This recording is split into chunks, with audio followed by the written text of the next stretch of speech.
We're rounding third and heading for home. We're looking back on the 14th season of Tin Caps baseball here in downtown Fort Wayne. This is the Core Report.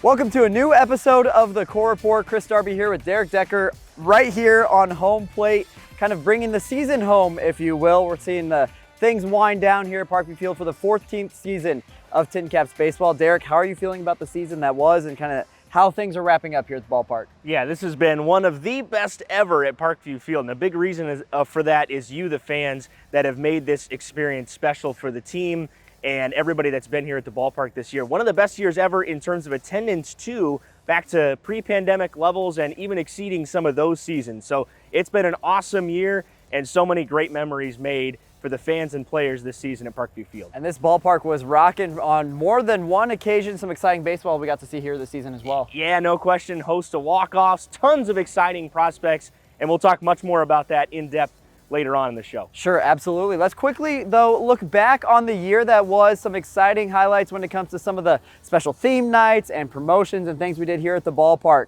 Back in May, we kind of kicked things off with some of the Indiana sports themes with the tribute to the Indianapolis 500 and Colts night with Colts player Grover Stewart here at the ballpark. A lot of fun to see him interact with some of our Tin Caps fans. Then we took it back to prehistoric times with Dino Night, seeing some nearly live action or very live action dinosaurs here at the ballpark. Something pretty cool to see the kids experience at Parkview Field. And then we celebrated Johnny's birthday, our favorite big kid here at the ballpark, with something new, a mascot kickball game. Mascots from all around Fort Wayne and colleges in our area and some of our partners here at Parkview Field were here participating for the first ever kickball game. You can see that whole thing on our YouTube page at Tin Caps. And then a very special take on something we did in the past, but we had a tribute to the Fort Wayne Daisies and all the women that played here in Fort Wayne. We got to celebrate in a very special way, Derek. Yeah, it was terrific. We got a monument that was updated down at Memorial Park downtown here. A lot of the folks, friends and family members of former Daisies players and support staff were honored before the game. Really cool ceremony, awesome jerseys too. And it was just a truly special day here at the ballpark. We got to interact with one of those former Daisies, and it's just so cool to see that energy and see what that day meant to them and all those family members and friends that you were talking about. A very special thing, and we're very proud as an organization to be part of this tribute that you can see at Memorial Park right now. All of the players, coaches, managers, bat boys and bat girls, everybody involved in the Daisies organization, you can see them listed at Memorial Park where the Daisies once played. We got to share some patriotic moments here at the ballpark with military appreciation, seeing some military reunions here at the ballpark, and of course 4th of July being the biggest game year after year for us here at the ballpark. A great way to celebrate America in the middle of the summer.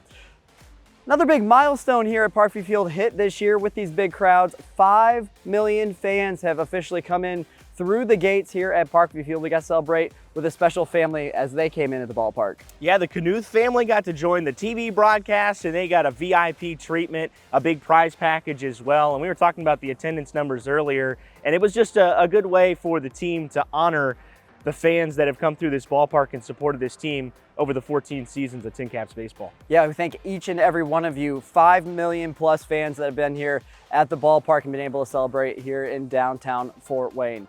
A special take on Father's Day happened, something new we did this year to celebrate all of the fathers here at the ballpark. A little game of catch out in the outfield. You can see some of those pictures on our social media. That was very special to see some of those dads and even grandpas out there with kids tossing the ball around, something new that we got to do this year. Special guest in town for TV sitcom night. Meredith from The Office, or Kate Flannery, was here at the ballpark taking pictures, interacting with a lot of fans.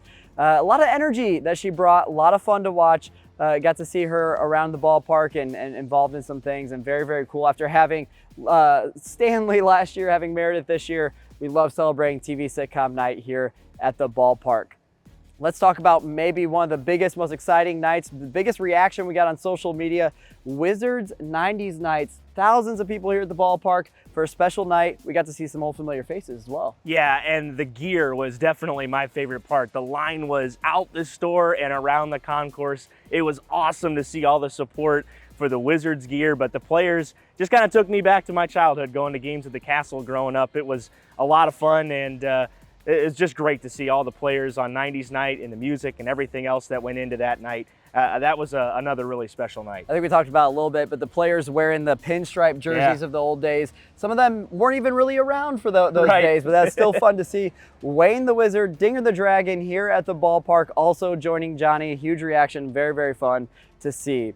You mentioned the team store, something cool in the team store that you can get now for our Marvel Defenders of the Diamond Night. We have that new Marvelized logo that was designed for us from some of those Marvel creators of the new Johnny logo, which is pretty cool to see on the players, both the hats and the jerseys. The hats available at the team store. Talked about a guest appearance here with TV sitcom night, something for the kids. We had Paw Patrol night for the first time ever. It was a very, very cool Sunday here at the ballpark to see a lot of families here celebrating, meeting with a couple of the Paw Patrol characters and taking some pictures, and a lot of cool on-field interactivity with that. And also another big family night. Princess Night was back. It's become one of our favorites year after year, with princesses here that are taking pictures with all the little girls dressed up in their dresses and greeting people at the gates and doing an on-field performance following the game as well. As we rolled into August, our kind of off-season buzz, the Hoosier State Tenderloins finally got to take the field here at the ballpark. What was that like for you to see? Well, first of all, the Tenderloins were fantastic themselves. Eating the those. Actual sandwiches were all around the ballpark. Yes, they were fantastic. But the fair games out in center field were great. It just kind of felt like you were walking into a fair for an entire weekend. The jerseys were absolutely electric. I know those sold really well too, and the gear for that was just tremendous. And you know, the whole weekend just kind of made you feel more like a Hoosier, and I think it was a great move here and a great way to honor the history of the state, and just in a really good way kind of make the ballpark feel like a festive atmosphere in the middle of summer. While we're always proud to call Fort Wayne home and boast that the Tin Caps are from Fort Wayne, it was kind of cool to take on this state identity to represent all Hoosiers and the sandwich that we all hold so near and dear, right?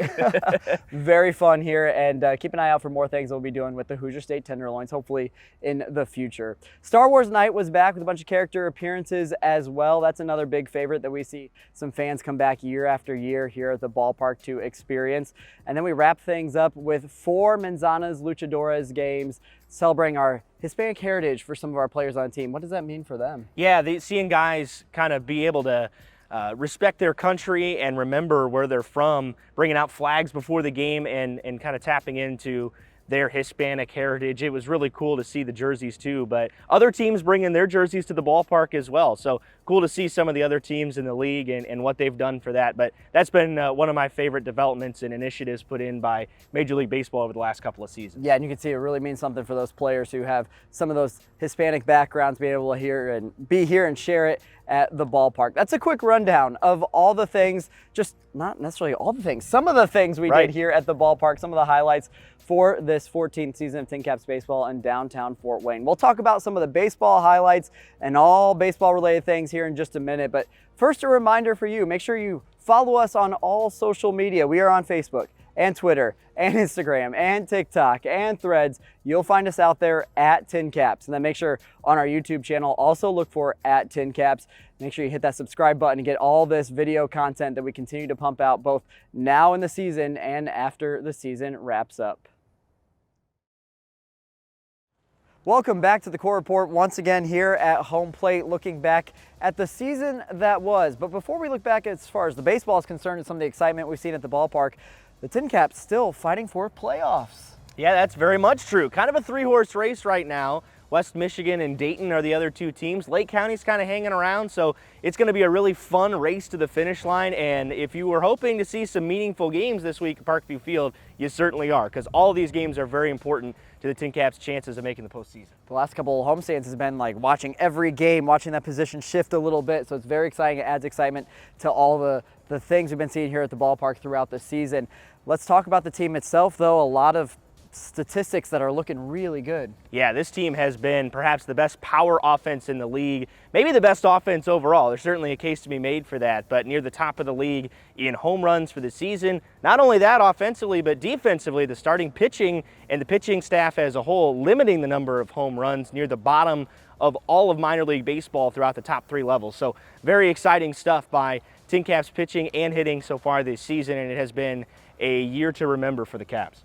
Definitely a year to remember for some of the talent that's come through here as well. Obviously, this is a big development process for these players to eventually make the show in Major League Baseball. So we're always keeping our eyes on the next big talent coming through. We've seen so many go through Parkview Field to the Major League level. Some big names here, a lot of buzz, you know, the most that I can remember in a long time here at Parkview Field in one season. Yeah, no question. The pitching prospects, we'll start with those guys. Jairo Iriarte, Adam Mazur, Ryan Bergert, all got called up at the same time back in late June, and they had just terrific seasons. They were outstanding for the Tin Caps. And then very recently, Robby Snelling also got promoted. Left-hander, only 19 years old, was the youngest pitcher on the team. He got promoted, and he was having a great 2 months while he was here at Parkview Field. A couple of awesome catchers as well. Started the year with Brandon Valenzuela. He's now up in AA San Antonio and a top 10 Padres prospect in the new rankings. And then, of course, Ethan Salas, who was here for a short period of time with the Tin Caps. He was terrific as well, getting to see some experience. You talk about drawing a crowd. That guy got more attention walking into the ballpark than just about anybody I've ever seen, and he's only 17. So certainly a bright future ahead for him. And then position players. The start of the season with, at the time, top Padres prospect and top 100 prospect Jackson Merrill, who was here and perhaps the talk of the town coming into the season, knowing that we would get him to start here in Fort Wayne, and he just crushed the ball. The offense was terrific. The defense was outstanding at shortstop as well. He's also up in AA San Antonio as we speak, but he wasn't the only position player that was good here. Nathan Martorella getting called up recently along with Jakob Marsee and Graham Pauley. Martorella and Marsee were here from day one to start the season, and they actually were the top two guys in terms of games played in the league. They played just about every day for the Tin Caps. Graham Pauley joined the team in late June.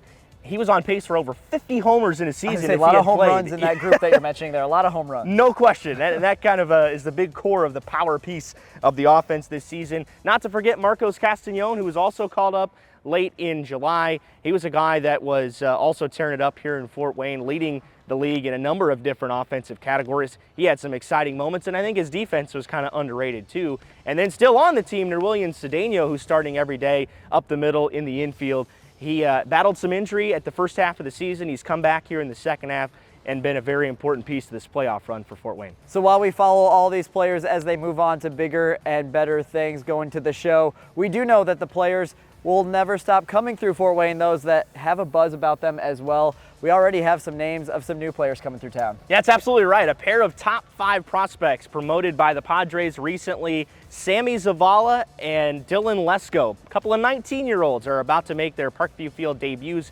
here this week, and both of those guys have very promising futures. Zavala, an outfielder, and Lesko, a starting pitcher. Both of those guys are very highly regarded, not only in the Padres system, but in all of minor league baseball. I'm very excited to watch these I want to say kids, but these 19-year-olds do what they do. They don't look like kids when they're out there swinging the bat, that's for right. sure.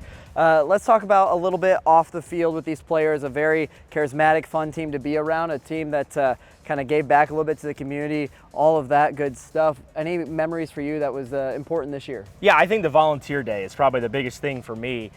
Getting to see these guys outside the ballpark and interacting with members of our community, volunteering their time, and just honestly spending some time with folks that need it. That is a great staple. It was an awesome thing, not only for the Padres and the Tin Caps, but for these players as a whole. And I guarantee you the personalities of these guys that were out here absolutely would have done that anyway, whether it was a Padres initiative or not. So again, thanks to the Padres and the Tin Caps for partnering up for that. But for the players, a great experience and a chance for them to get involved and give back to the community. Very, very cool to see.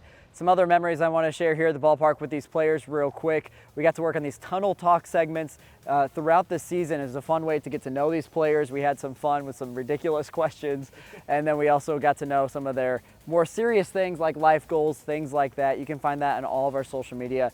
And then catcher Colton Bender is also barber Colton Bender, and we got to see inside as he cut one of his teammates' hair with Jakob Marsee. That was a really fun segment to watch. Yeah, Colton's a great guy and a super good personality around the clubhouse. Quieter guy, but he just is really mature for his age and kind of an off-the-field leader for this team. And so really cool to see him showcase his abilities and talents and kind of spruce up the clubhouse a little bit. Absolutely. You can see that whole segment on our YouTube channel. Just look for @TinCap, subscribe, all that video will be there for you. Very, very cool segment.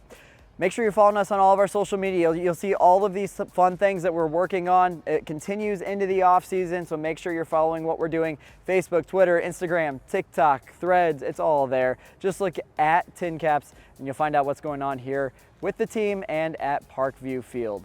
For John Nolan, Morgan Olson, Derek Decker, I'm Chris Darby. Thank you so much for following along this season and coming out to the ballpark and sharing some of that excitement with us here for season number 14. This is the Core Report.